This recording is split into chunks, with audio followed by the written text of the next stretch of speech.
Yeah. I woke up, had to pinch myself. Am I still in a dream? Is this really a thing?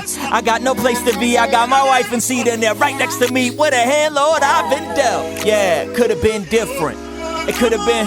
I could have had weekends off the deep end, cause I ain't want a man up, rather decent. I could have been hustling on the street corner. I could be living on the street. I could be living in a place where I never had a chance to ever get up on my feet. Could have been lost my mind and gone insane. They say that runs through your veins. My God, He created me to be the change. Welcome everyone to Chantel's Thoughts. This is Chantel, keeping it real and to the point. Well, before we begin, as always, and as you know, we are going again doing a YouTube and being on Mixer. So, But God Will Provide Ministries Philippines 419 Incorporated is a nonprofit organization, 501c3. I work closely with them. I'm actually one of the people who picks up all the donations, and so we are asking for gently used clothing and shoes. We've been doing a clothing event and fundraisers, so we've been trying to just go around and get clothes. A lot of the times we're paying for them, but we try our hardest to get clothes that are donated and gently used shoes. We collect them, we send them off to the warehouse, and they get shipped around the world to all the families and just people that are in need. And it also helps with jobs in other countries. So we also are collecting toys for the kids for Christmas. So if you would like to donate toys or you would like to donate money into the ministry, into the organization, so that we can get out there and get more toys. We have already gotten in bikes.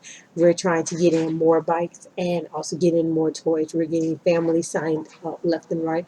And we're also helping the other ministries in Volusia County that are in partnership with us. So we're also getting toys for their families, because even though they might have signed up for toys for Todd, we still, they didn't get enough toys. So we're still helping them as well. So by all means, please, if you would like to donate, whether it's toys, whether it's money, whether it's clothes, shoes, whatever, please do. You can contact Linda Edwards. Also, if you haven't check out Raheem Smith, hashtag Self-Pay Prince. He is on Instagram, YouTube, Mixer, Facebook. Be sure to get in contact with him as well. And especially if you want to know about the different apps and you want to know about starting your own business and just things in that area, he can help you with it. You can also check me out. I'm on Facebook. I have a Facebook page. You can check me out on Mixer, of course. For anyone who has not downloaded the Mixer app, please do. There are others on the Mixer app. So if there is a radio station you want to listen to music, other talk shows, there is so much on the Mixer app. It's not just me. There are others on it. So by all means, please be sure to download the Mixer app. You will not be disappointed. And that is hashtag Chantel's Thoughts on the Mixer app. It is also for Facebook, is Chantel's Thoughts. You can find me on Instagram and Twitter, hashtags Weekend2, and that is TWO, not TOO. So you can find me there. If you are a gamer, I am a gamer. I game all the time. You can find me on Twitch, hashtag FullMetalGamer86, and on the PlayStation Network. If you want to add me, we can game out anytime. And that's hashtag MamaTar86. So you can find me anywhere. You know, I'm doing the podcast. I'm doing the broadcasting with the video games. You can find me everywhere. And even if you want to chat, you can on the Mixer app. You can chat with me and everything. So normally, of course, for anybody who's been listening in, and we're getting in more listeners, we will have music playing, but we are going with something new. We're doing our YouTube videos, and we're also doing our podcast, and we're getting listeners in from both sides. So for today's topic, I've been putting up different posters for fearing the fear. So now we're going to talk about fearing the fear. And fearing the fear is just what it is. You know, a lot of people say that they're not afraid of anything, and I'm here to tell you that you may not be afraid of things, but we all have some kind of fear. And it all depends on the fear that you're, indicating. Because there's a lot of things to fear in the world. But I've heard so many people say, oh, I'm not afraid of anything. Well, I'm sorry to tell you this, but at some point, there's something we all fear. It may not be a big thing. We may not look at it as a very, intense thing like death, but there is something that we all have a fear of. And so, one of the things when you think about it, about fearing the fear, some people fear to a point where they're behind the scenes. They don't want to be seen. They don't want no one to look at them. So they would rather do things where they're not being noticed, they're not being seen. They'd rather just stick to themselves and do what they need to do, because the thought of being out in the public spotlight, kind of scares them. And it can be for many reasons. It can be maybe their facial appearance. It could be the way they're talking, the way they walk, the way they just them, their characteristics, their personality. And they feel like people would not accept them for who they are. So they tend to fear that. And they do things behind the scene. There are some people who fear change. I've met many people that as long as things are one way, they're fine. But the moment a certain change come in, they're not fine with that. It's like it's a fear that just come over them. They think that everything's just going to go bad, nothing's going to be right. It shouldn't be that way. And a lot of times when you see that in people when it comes down to work, like the job is doing something new, so now they're all freaked out because they feel like it's not going to work right. Um, Especially like if it's a move, you're moving to a new location or a new school or whatever. It's a fear of not being accepted. Like there's something wrong being moving to a different location.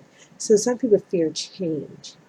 Definitely, one of the biggest changes is something in your life where you're going from having good days to life just turns and now you are going through a struggle and that's not something you're used to.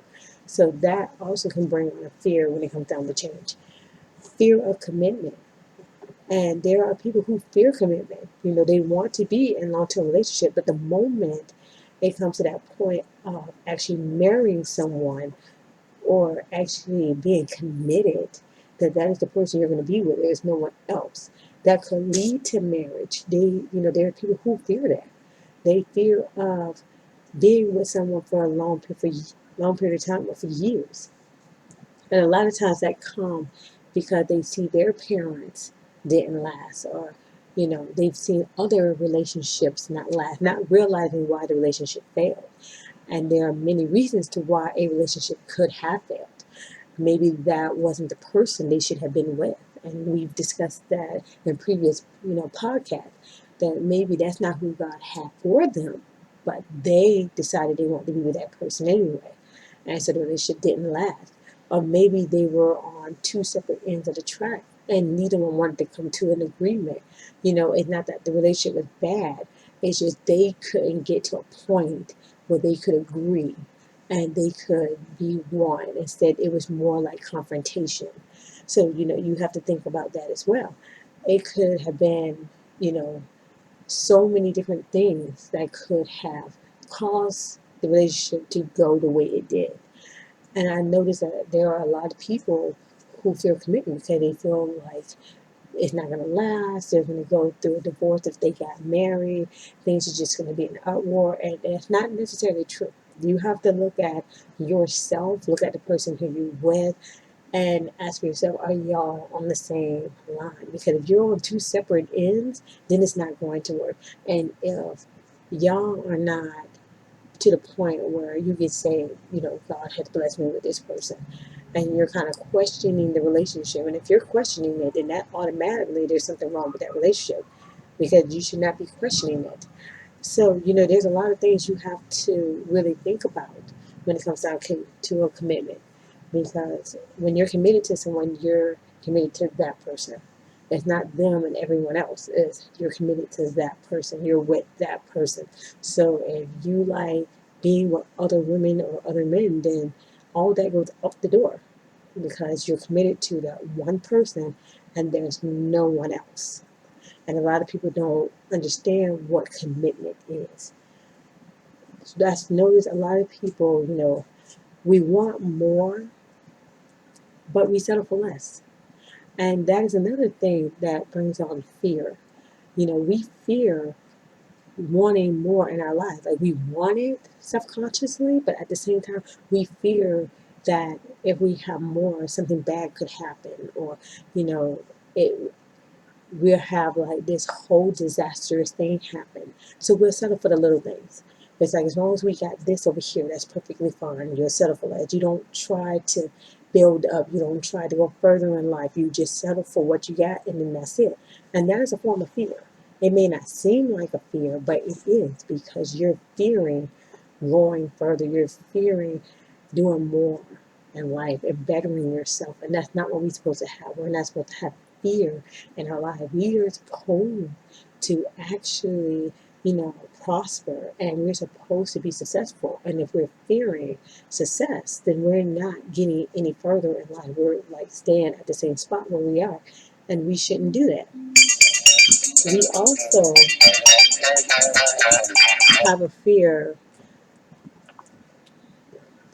of being broken and never healed. And there are people who fear like they are be brokenhearted and their heart never heal from it.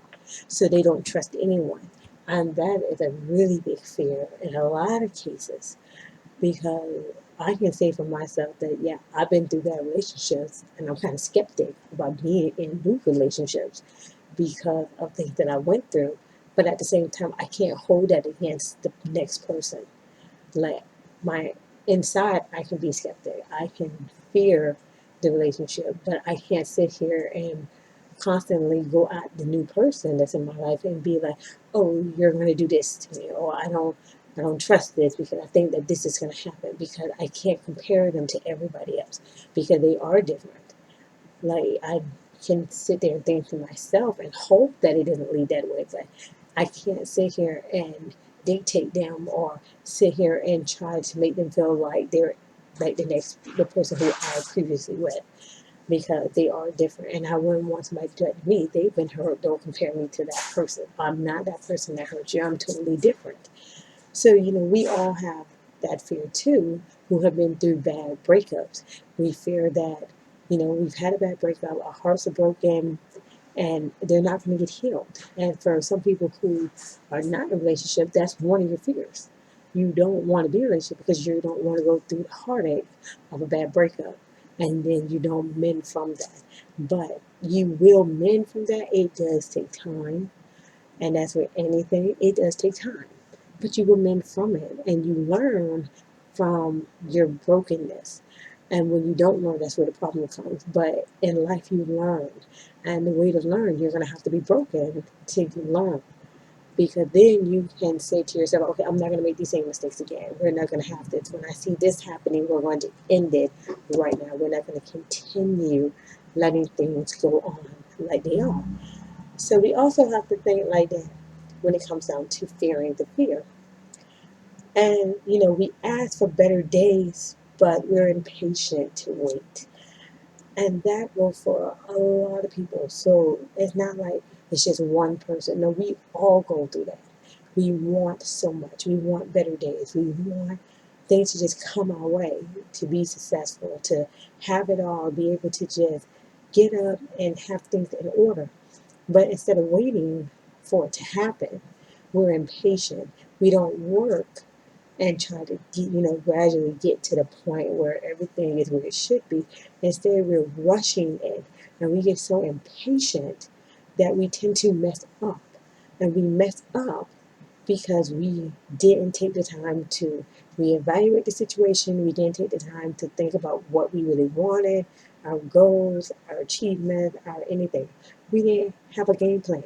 We just said, this is what we want, and we ran for it. And that's not where we're supposed to be at. That's not what we're supposed to do. And then we start to fear because we didn't take the time to say, okay, this is what I want, and this is what I'm going to do to work towards it. We just said, this is what we want, and then we just ran with it. And a lot of times that happens when it comes down to jobs, when it comes down to relationships, when it comes down to just about anything, especially like financially. We can tell ourselves, okay, well, I want to get the newest system or the newest car that's out, but we don't sit back and think, okay, well, this is how much it's going to cost, and this is how much I need to save up for it. It's going to take me this amount of time to save up to get to this point. Instead, we're just like, okay, this is coming out on this day, and I'm going to get it. And when we get it, we don't have enough money. We've got ourselves locked into so much debt because we're so focused that we're going to get this one thing. And then by the time we get it, we're upset, we're fearing it because now all these other stuff is going on. It's like so much stuff is just piling on top because we never took the time to organize the situation. And when it comes down to relationships, it's the same way. We see a relationship and we're like, okay, I want to be with this person because I have a really big crush on them. I like them. They're everything I could ever wanted. And then you don't sit back, you don't analyze the situation, you don't get to know the person, you just sleep with the person, y'all together, and you really don't know each other. You didn't take the time out to befriend the person, to talk to them and get to know them. You barely know their whole lifestyle. You probably know their name, you know what they like to eat, and you know what their favorite color is. And really, most of that, now that we have social media, a lot of that is kind of like limited. Because in the day, it was you try to get to know the person, they call you, you call them, y'all went out. It was like you kind of dated for a while. But social media kind of like eliminated all of that because now it's like people meeting on social media, but you're just talking online, but you never really actually saw the person because what you see on behind the screen, facial expressions say something totally different. Because you could be saying one thing talking, but your facial expression says something totally different. And when you're on Facebook and all of those social media platforms, you're just talking to somebody who you really don't know who you're talking to. And when you finally meet the person, it's like a different atmosphere, but you're so caught up that you want this person that you don't even acknowledge that the atmosphere has changed. They're not the same as it was behind the screen. Now you're in front of the person and everything about them is different, but you don't acknowledge it. And a lot of us has gone through that where we just so wrapped that we don't realize that. And once the relationship gets to a point, it's either not as good as you thought it would be, or there are some rocky roads in it. There's some that might end up being good. You might have some little things to work out, but in a lot of cases, it's not as good as you hoped it to be because, well, you didn't stop and put the effort into it. You just rushed right into it. So now fear and everything starts to build up. And a lot of times we cause that, and there's a lot of times we don't cause it. But in some cases, we cause the fear. We cause it in ourselves. But one of the biggest things about fear is us. We are the biggest thing to fear.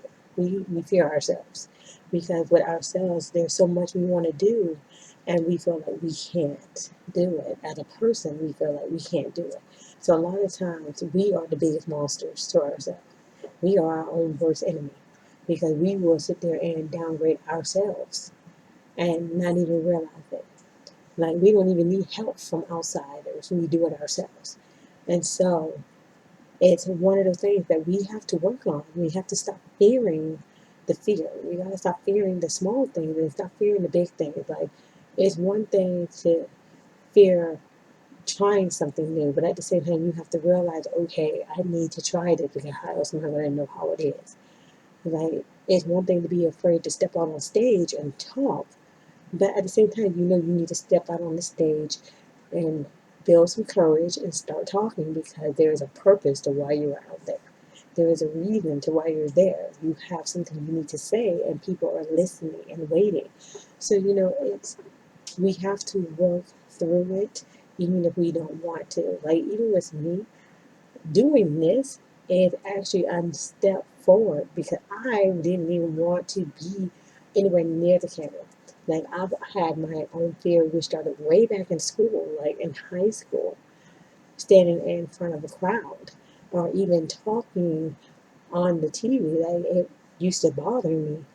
And so that was a fear that carried with me. So this is actually an accomplishment to be able to sit here and be talking and have no problem with it.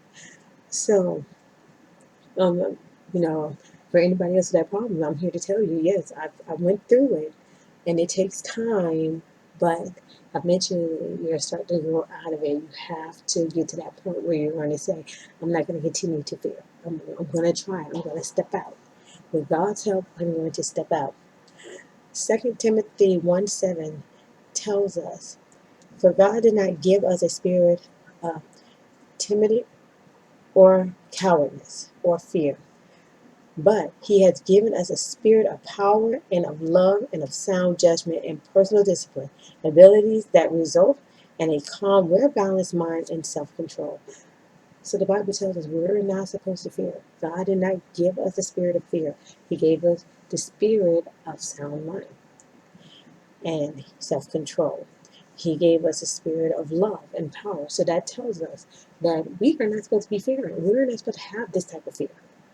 We're supposed to be happy and have the strength and the courage and everything to get out there and do. And even though as people, we do fear, but we're not supposed to have it. And if we do, when fear comes over us, we need to stop and just relax, take a deep breath, and be like, Lord, take the wheel. I need you to guide me through because I am in fear. And the Lord will. There are many times where I had to ask God to guide me through because clearly I couldn't do it. I wasn't the one to read out loud because I didn't like the way I sounded. I wasn't the one to stand and try to do any type of book work or I didn't want to answer a question in the classroom.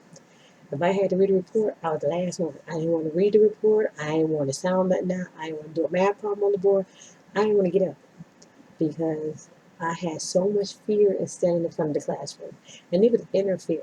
It was inner fear from a past experience that just traveled with me, and I never got over it. And now, even in my adult age, it was the same way. I didn't want to speak in front of crowds. I would be at jobs where they want me to promote. I wouldn't even promote. I sitting there asking people. I'm not the salesperson.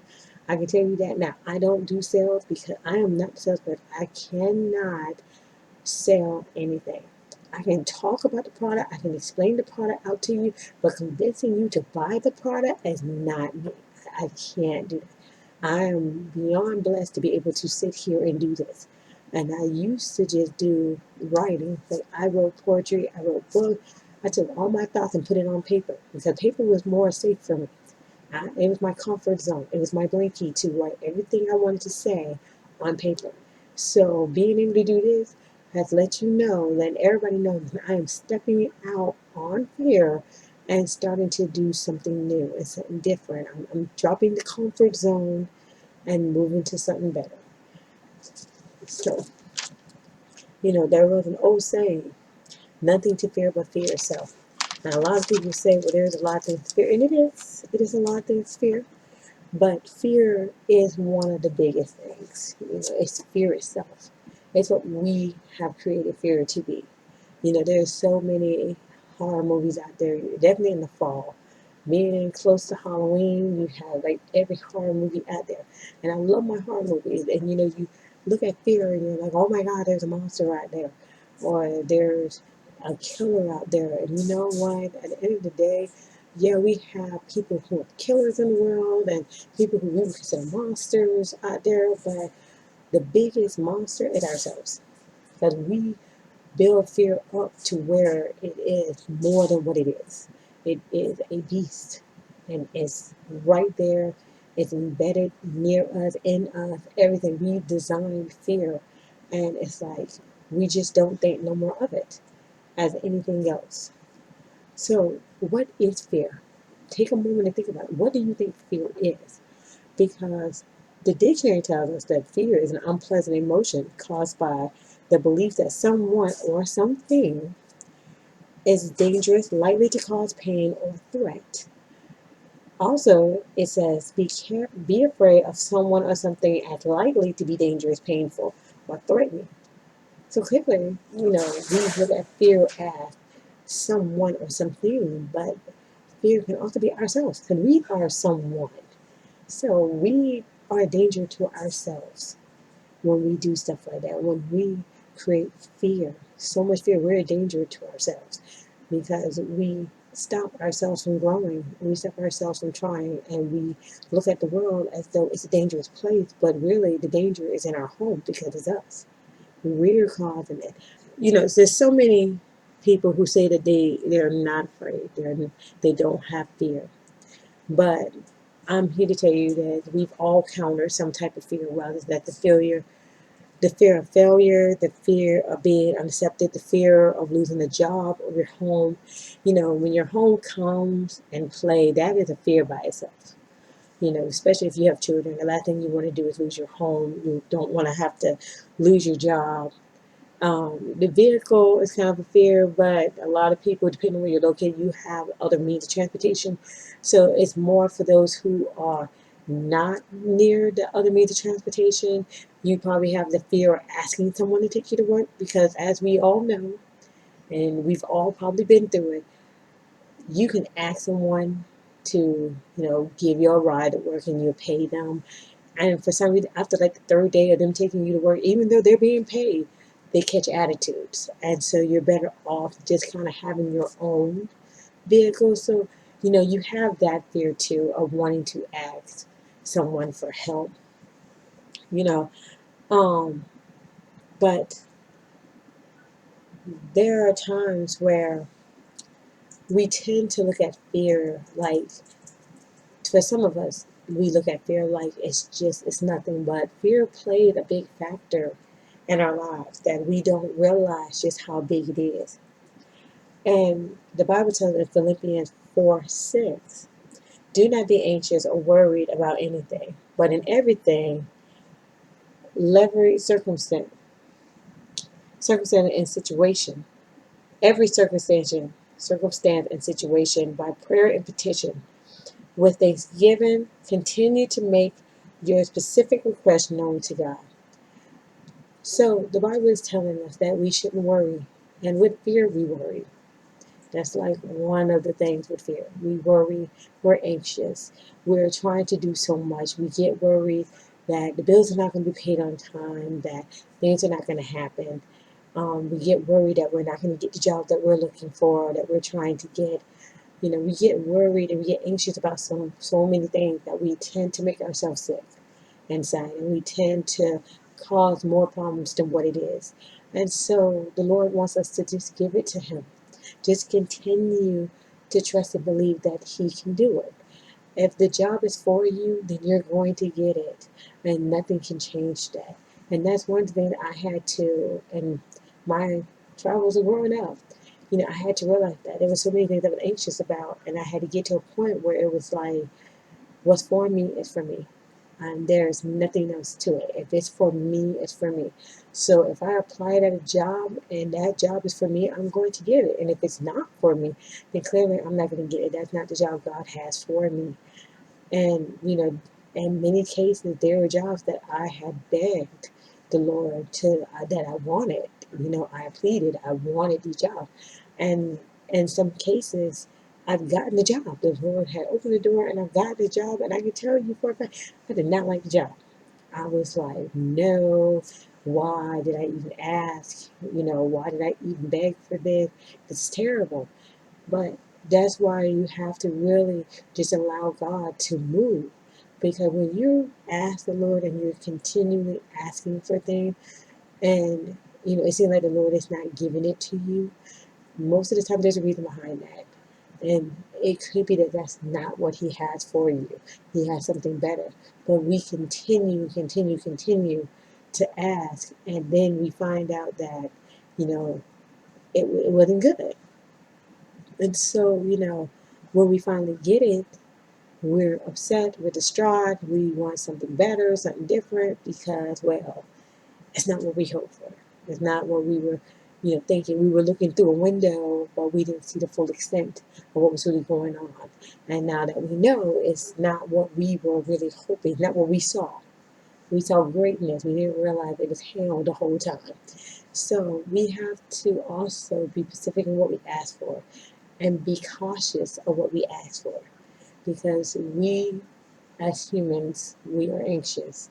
We fear things.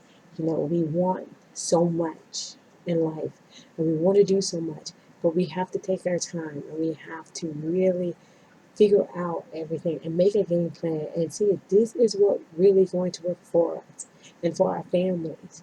Because for many of us who have children, our children are looking at us as the ones who are leading them. So we have to make sure that what we do, we're not doing it because we're trying to be so quick at it, because we're just going to mess up. We have to think about everything, the good and the bad. In school, they always ask you a question and they say, what are the pros and cons to it? So you have to think, what are the pros and cons to what you're asking or what you're trying to do? And sometimes if your pros outweighs your cons, then you're perfectly fine. But if your cons outweighs your pros, then you might want to rethink what you're trying to do, because then you find yourself fearing the fear because you didn't take the time. The Bible also tells in Philippians 4:7, and the peace of God, that peace which reassures the heart, that peace which transcends all understanding, that peace which stands guard over your hearts and mind in Christ Jesus is yours. So the Bible tells us that we have peace and we need the peace. We need to have it and we already have it. We just need to acknowledge that it's there. The peace that God gives us. The peace that everything is just going to go okay. So we have to get to the point where we can just sit back, relax, and be like, you know what? Lord, take the wheel. Lord, whatever you say, I'll do. Lead me in the right direction. Because it's one of those, you have to have peace. And when you don't have peace in your life, that's when fear kicks in. That's when anxiety kicks in. That's when stress starts kicking in. Depression starts kicking in. And everything just get all bottled up and it just goes. And so you're now the most distraught person out there.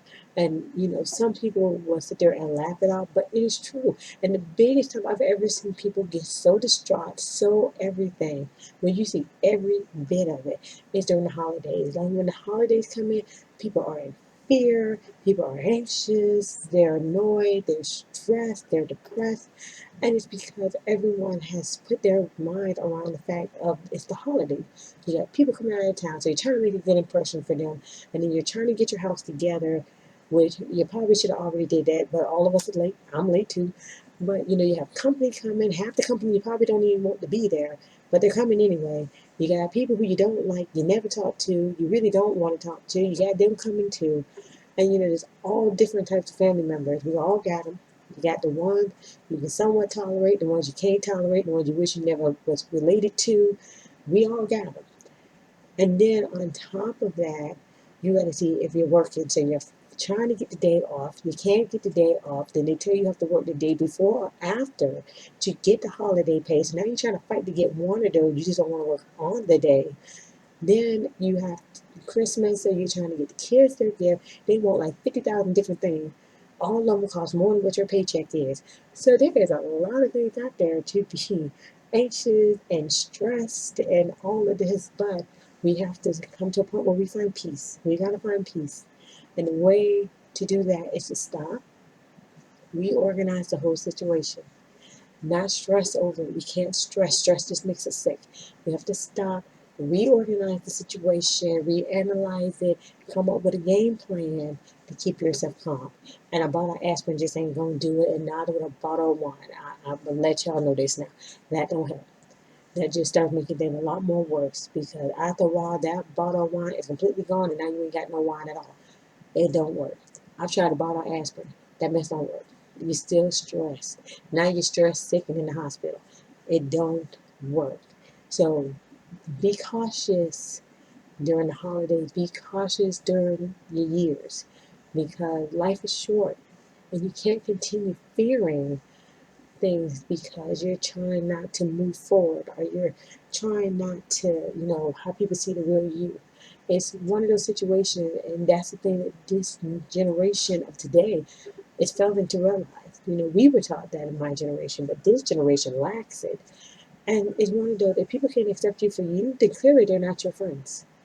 And, we have to remind this young generation that this is you. God has made you unique. You're special. And if people cannot accept that, then clearly they have a problem. And they're not your friends. You need to go find a new set of friends. And that's where we're at. And that's even for us in our adulthood. We're trying to fit around a crowd and not be ourselves. When you're at work, yeah, you have to be all professional. You can't act foolish like you would off the clock. But there are times we still, in our adulthood, and I've seen some of those do it. They're trying to not be themselves. They're trying to fit in a crowd that clearly never accepted you to begin with. But you're going to try your hardest to fit in their little circle.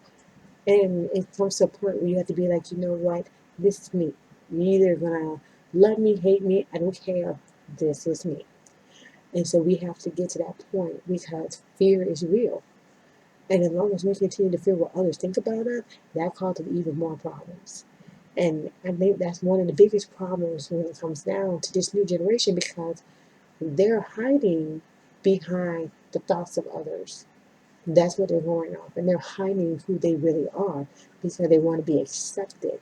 And the thing is, social media has opened that platform so widely that they really believe that what others think of them is real, not realizing that there are people in the world that are just not going to like you. There are people in the world who are just going to think you're ugly. They're going to think you're stupid. They're going to think you're ignorant. They're going to think that you're worthless, that you can't do crap.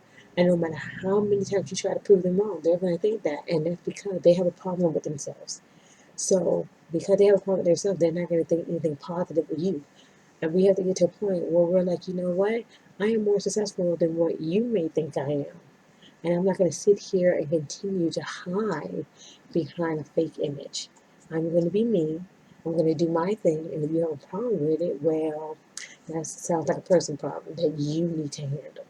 So we have to get to that point where we can tell people it's a personal problem. You need to handle it because clearly I'm not your problem. And we have to continue moving forward and doing what God has us to do, but also doing what makes us happy. And we're not happy when we're continuing to hide behind an image that's not clearly us. Like I can tell you from experience that I've hid behind some images that were not me. Like when I was younger, I clearly would like wear clothing to try to fit the image. I wore my jeans, but I would wear clothes to fit my image. You wouldn't see me in a shirt like that. Even though I am a gamer, I wouldn't wear my gaming shirts. I watch anime. Yes, I know it may sound strange for a person like me, but yes, I watch anime and I know a lot about it. I read the mangas. I wouldn't wear none of the shirts. I wouldn't show the music that I listen to, which is a variety of music. I listen to all types. But I would stay behind an image around certain people because I didn't want them to see me because I didn't want to get picked on. I didn't want to get laughed at. I was laughed at anyway. I was taunted most of my childhood, so it didn't make a bit of difference whether I was me or not because clearly I was going to be picked on either way. So as I got older, I was like, I'm just going to be me. And that, if you heard my story, it is an inspiration to a lot of people because I've come a very long way from where I used to be. But when it comes down to fear, I can tell you I was on that boat of fear. I feared a lot of things. And a lot of things I feared was how people saw me. And that's why I don't use social media outside of business. Because I remember how I used to be and I wasn't going to fall back into that trap and let social media be the one to decide me. I'm going to be me. So I may post of some funny mess. I may post of stupid mess.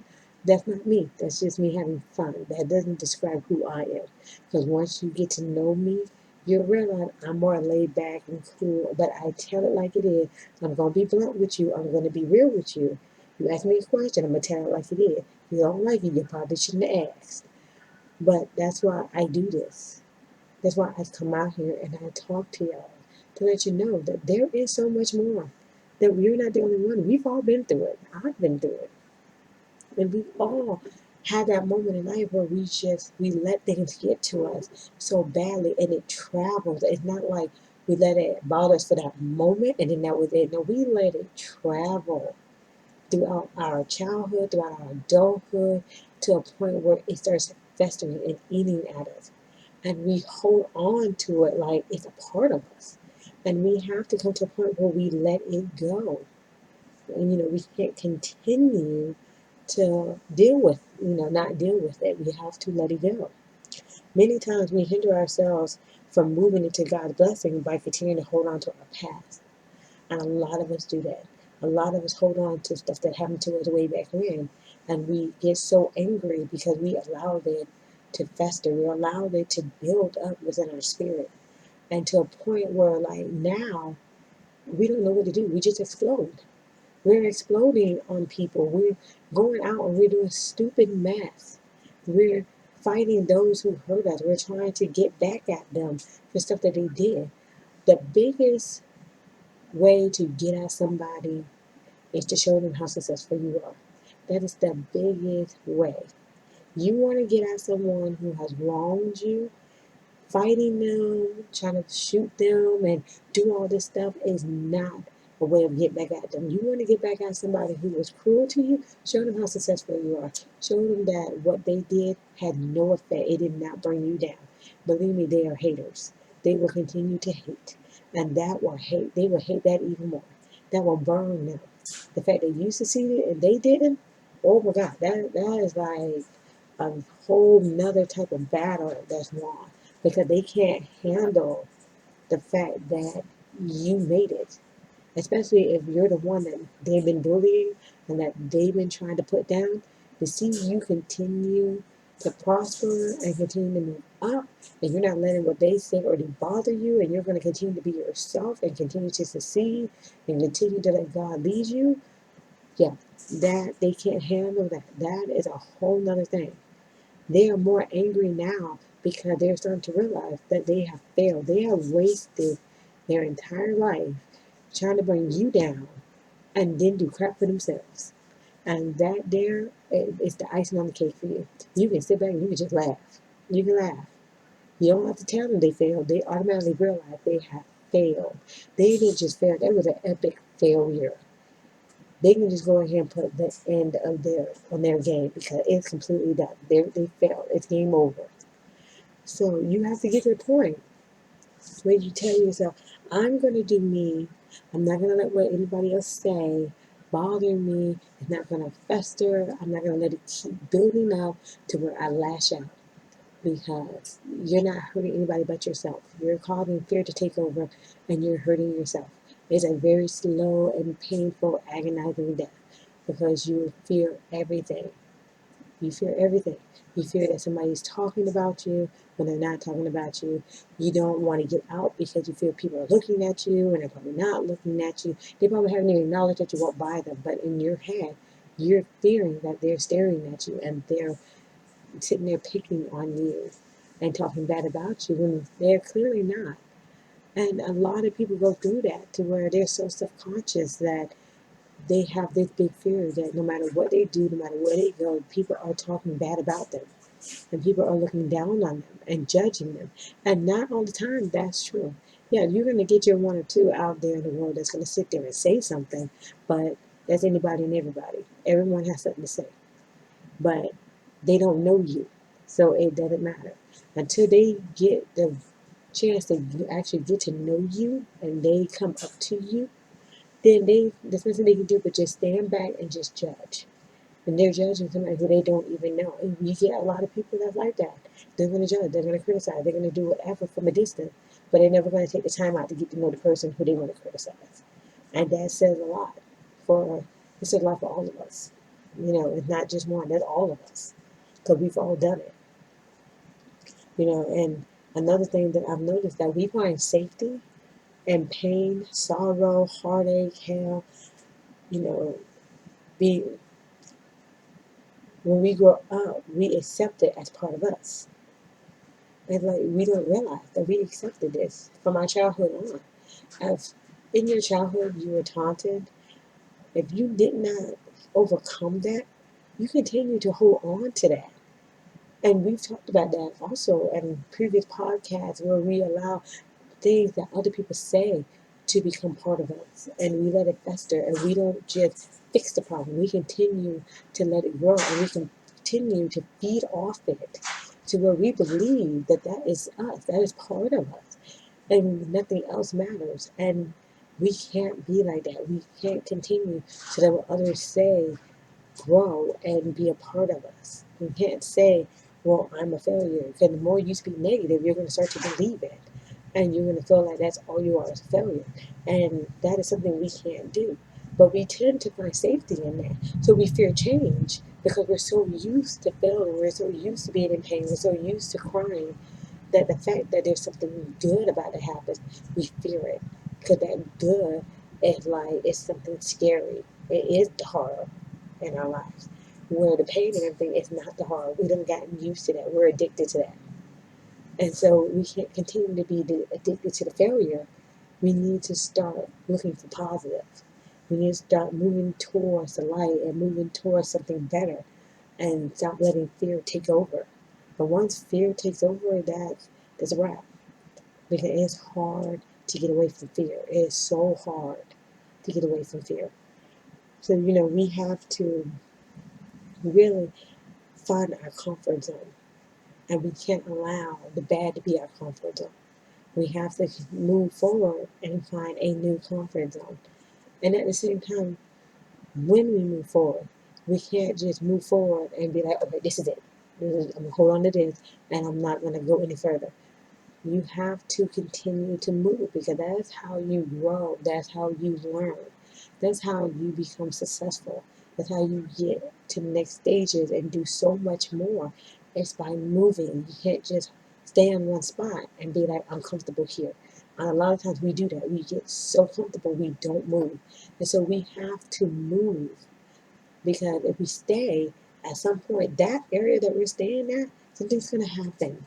Things are going to happen because it's time for us to move. And if we continue to stay there, then fear is going to come right back in because we technically weren't supposed to be there for long.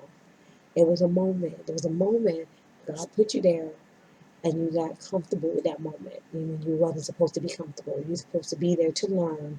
You're supposed to be there to be a help. You're supposed to be there to, for whatever reason, you're supposed to be in that area, in that situation. But when God says time to move and you don't want to move, now things are starting to go wrong. And that's where fear starts to come in. Because now you're fearing the change wherein you should already been prepared for it. So we have to think like that. We have to put ourselves, in this situation. We have to really think about the stuff that happens around us and realize that even though we may think we don't fear anything, we do. It's just fear that people mostly think about is fear of death, fear of, somebody, a clown or somebody like breaking in your house or something. That's what people mostly look at fear, or they look at a horror movie and they look at that as fear, or they go to these theme parks and they look at the rides as fear. But fear really is a wide variety of things that all of us fear we go through. And we don't even acknowledge that we're causing the fear or that the fear is even around us. And we're, letting it fester. We're letting it grow around us and through us and everything. We're just going with it. So, God wants better for our lives and doesn't want us to fear, but to have peace and rejoice in Him, for He is good and only wants the best for us all. Darkness may come for the night, but joy comes in the morning.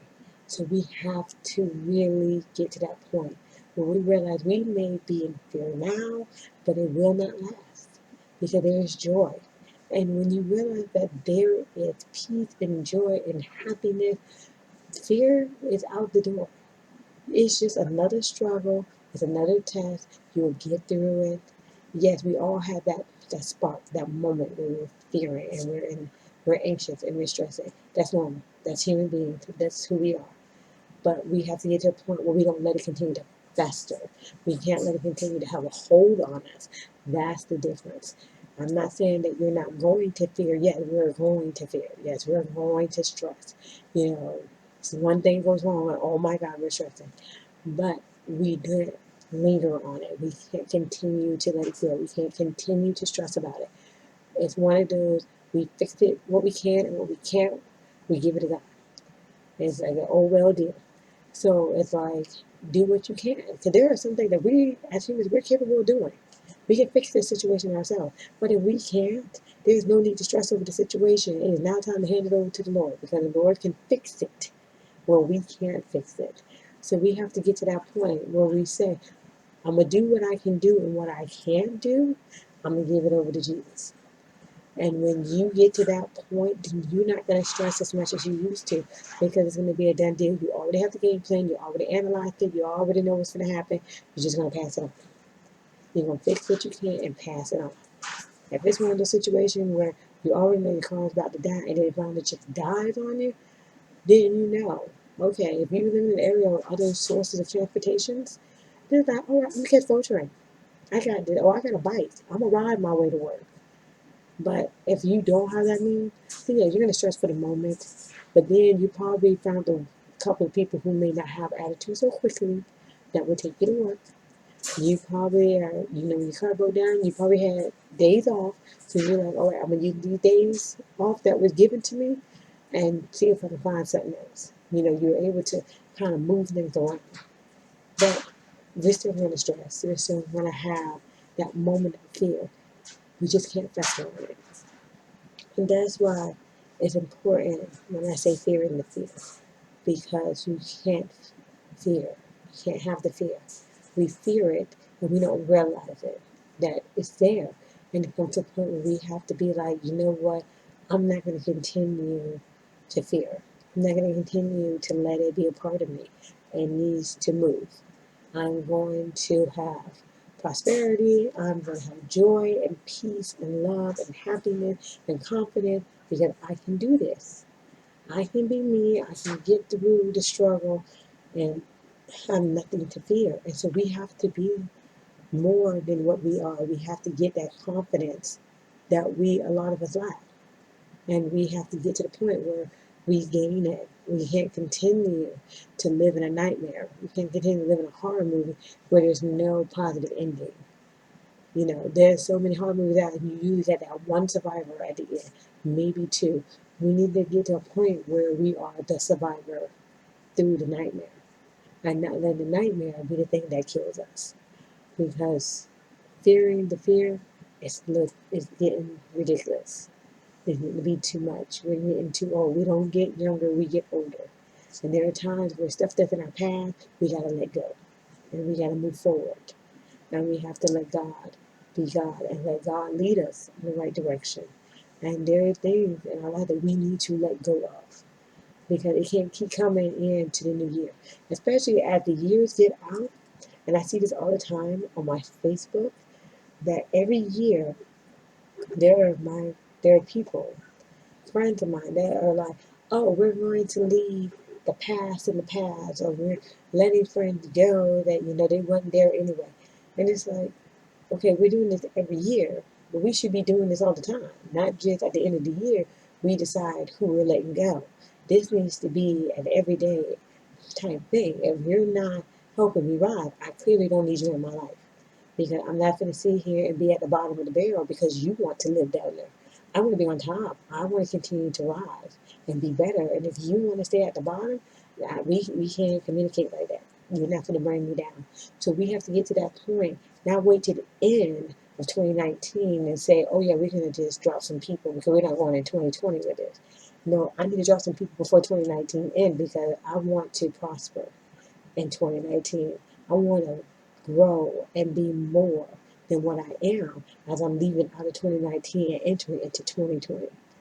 The new life starts now. It don't start when the new year starts. And so we have to get to that point where we're saying, no, our life starts now. We're going to be better now. We're not going to wait. We're going to do it now. When we do it now, then I know when the new year comes, I'm already prepared for whatever comes my way. I already know I'm dropping people. because I've already started. I already know that I'm going in this direction. If nobody wants to go in this direction with me, it's okay. I already got my circle. Nobody wants to be in my circle. It's okay. Me, myself, and I is enough for my circle. I have God with me, and I have me, myself, and I. At least I know me, myself, and I is not going to discourage myself and not going to be mean and hateful and bring me down. You know, if you bring yourself down, you might want to look into that. But you're not going to let somebody else bring you down. It comes to a point where you have to say, no, I'm not going to fear being myself. I'm not going to fear stepping out and wanting to do what God has me to do. I'm not going to fear posting up stuff that shows me for what I like to do, what I'm passionate about. You know, you got to get to a point where you're saying, I'm going to do what makes me happy. And if you don't like it, if nobody likes it, then that's fine. As long as I'm happy, as long as I'm growing, as long as I'm bettering myself and my family, then that's all that matters. Because here's one thing we have to get into our head. For the ones who like to talk bad about you, especially like, let's say you have your own place. Whether your own place is like, you know, an apartment or a duplex or whatever, but let's say you have your own place. And the way the old timers used to say it, my mother used to tell me this all the time. You're grown when you can piss in a pot and throw it out the window. So if you can piss in a pot and throw it out the window, which means you have your own place, you're paying your own bills, you are being responsible, you don't need nobody's help, you're doing it on your own. Then, when you have someone coming over and trying to tell you about yourself, and they pick on your furniture, they pick on your home, where you're living at, see, here's the thing about that. You can turn around and let them know that this is mine. You ain't got to be here. Clearly, I ain't asked you to come over. So you can let people know that they can step because it's yours. And when it's yours, people like to complain and want to tell you about you. But see, it gets to a point where you have to do this for yourself. And whatever makes you happy, all that matters. So if your little hut or whatever makes you happy, and it makes it safe for your children or for, you know, your whole family, and you're happy, and there's food on the table, there's a roof over their head, and your bills are paid, there ain't nothing nobody can say, because they're not putting money in your pocket or on your table, and they're not helping you pay your bill, and they're not putting food in your refrigerator. Nobody has anything to say, and that is a known fact. So you might want to put that into your thought process. When people sitting there talking, it's one of those, if you're not paying my bills, if you're not putting money in my household, if you're not putting food on my table or in my refrigerator, clearly you have nothing to say. You say something when you're putting money into something. If you're not doing nothing as supportive, then there's nothing you should be saying. And that goes for anyone. You'd be amazed how many people, you know, you doing things on your own and you're doing so much and things are just going right for you. You know, you're owning your own stuff. And then you get the people, whether family, friends, whatever, and they're coming over, oh, well, why your place is like this? Well, look at your furniture. You got cheap furniture. Why didn't you go over here? Hold up. First of all, you didn't pay for none of this. I bought this. I bought this with my own money. So there's nothing you can say to me. So we need to get to that point where we can say there's nothing you can say when you didn't put money into it. Because we need to stop fearing and allowing people to tell us and judge us and make it seem like what they say about us is real. Because it's not. We got to get to that point where we say, this is us. So, that is our show. I want to thank everyone for joining in and listening. You guys have been so awesome. And I just can't wait for us to do this again. So remember, God made you unique for a reason. And He loves you. So until next time, good night. Truly, my life's like a movie. Truth is, you never knew me. Or my boo, no time for groupies. Or Becky's, or Lucy's. I'm new through on a two-piece. No vest, Cali's too hot. I'm chilling at my new